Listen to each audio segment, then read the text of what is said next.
Hi guys, welcome to my vlog. So ayan, so mag-aarban tayo ng buhok. So ang hair ni madam ay nasunog po siya nung bago magpasko nagpagawa siya.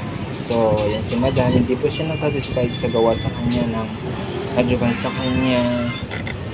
So ayan guys, so yung hair ni madam ay sobrang damage po talaga. So ayan guys, ito na yung kanyang final result ng kanyang buhok. Super happy si madam.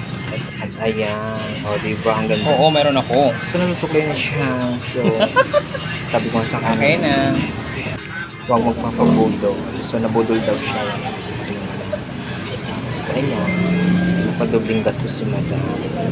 Ayan, binalayage po siya. So yung kanyang buhok. Super shiny na pakita. Wala sa bangko, baka mag-ibig.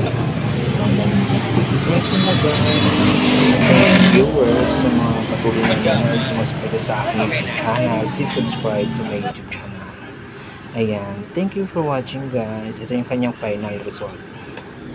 Thank you. Gawang Nika.